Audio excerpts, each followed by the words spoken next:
This is Plancy on YouTube. Here's the finished cupcake quad. Once again, thanks to Jake Wells for the idea. I think it's got a certain charm. It's not the prettiest thing in the world. It looks like sort of some graffiti ghetto R2D2 on acid, but it does work perfectly. It flies perfectly well. I will run you through the specs.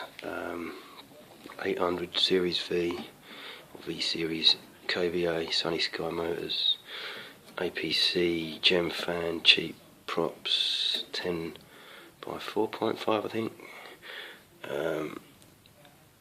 serrated washer, prop, lock nut, no lock nut,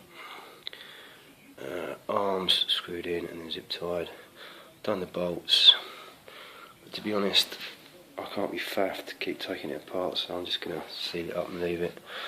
But it can come apart if you want. Everything here designed to be found in a UK hardware store. That was the idea, apart from the motors and the flight control. So, half inch by half inch spruce. Need about a metre, maybe a metre and a half of that. Obviously these are 10-inch props, so they just about don't reach. Maybe there's a quarter, half inch between. 16mm by 16mm by 1.5mm thick aluminium tubing from B&Q, nylon bolts from Fasteners Co. UK, easy on the internet. Obviously the Jake Wells box, got that from Asda, which is owned by Walmart, which is where he got his. These are not great, so I'm going to put Velcro across at the moment. I'm going to put a hook and a elastic band underneath, one end each, so the hooks holds, but it works at the moment. Need to sort this out, this is just stupid, but again, it's not hurting it at the minute. Aquarium sealant and hot glue mostly. So this is the top of a Johnson's Baby ear wipe box, tub, whatever, hot glued on with aquarium sealant, mounted on a bit of old balsa, so then the GPS is clear, you can see out above. Mainly I was concerned about because these are aluminium, metal interference not being higher than that. This is plastic dip underneath this, because these are just cut through square and then filled up with stuff called the Works, which you can get from a hardware store, B&Q, something like that. It's like a mix between silicone sealant, bathroom sealant and glue. It sticks anything to anything even when it's wet. It dries flexible but strong, and when you're doing it, use a bit of fairy washing up liquid on your finger, because otherwise you just end up with it everywhere. So that's it. And here, put this lovely little bit of aquarium tubing on, because I've taken the handles off and sealed up all the holes, and obviously there's no air getting in, so this is an attempt to get air out while not letting water in. Don't know if it works or not.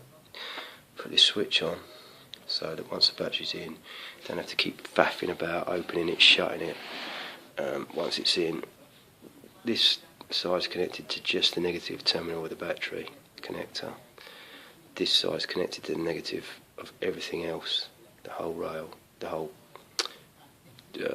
wire rig, so that once that's apart there's no power. Once it's and it's negative because it's on the outside, because it's going to get wet, because you don't want it bridging a positive. So hold on a sec. This is the inside of cupcake quad. No power distribution board, just wires, negative, positive, onto the ESCs, and then the battery, positive battery. So all the whole, and then obviously the 5V UBEC for the APM 2.5. All the reds are connected, soldered together, heat shrink. I'm going to dip them in plastic dip.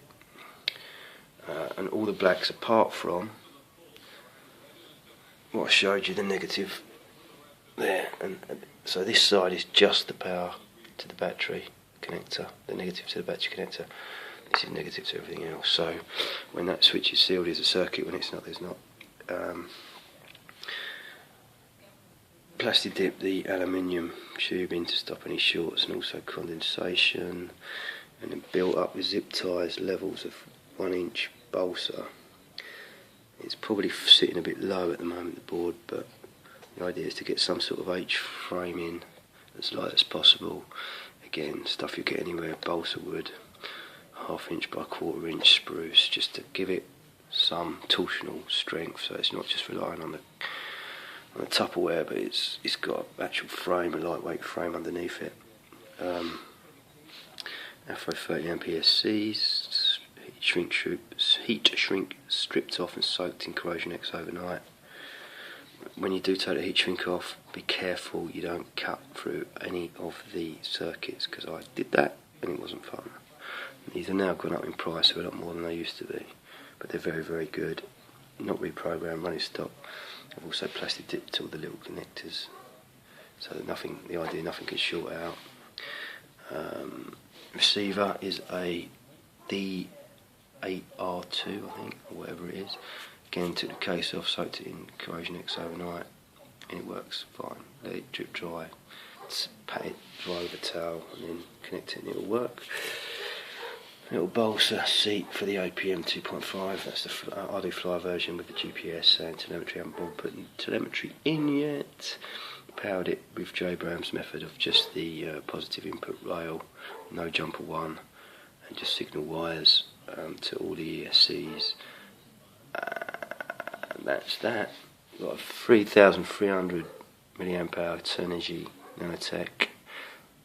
What I was trying to do here was keep any heavy cable as far away from the magnometer as possible. Backfired a little bit because this is back heavy, and when I fly it, it flies great off stock pitch, but unless it's in GPS mode where it can compensate, it naturally wants to tip back because of all this weight at the back. There's about 300 grams there and nothing up front, so I've got to figure out a way around that. Obviously sealed up all the wires coming in to there. I think that'll do us, actually. That is it. So everything here is easy to get hold of. It might not look the prettiest thing in the world, and it's not going to win any beauty contests, but it does work and it flies surprisingly well. It's surprisingly responsive. As I say, the only thing I've got to sort out is the weight at the back. Got to somehow balance the weight out, but brilliant idea, thanks Jake, and I'll post some video of it flying. It's been out flying today in the rain, light rain, very cold. Booted up fine, got a lock straight away, and flew really well. I was taking off on a hill, so I don't know if that might have had something to do with it, but yeah, there you go. Sort of like a flying Tupperware colour nightmare box, really. You have all sorts of bits and pieces all over it and wires sticking out. Okay, thanks very much, and take care.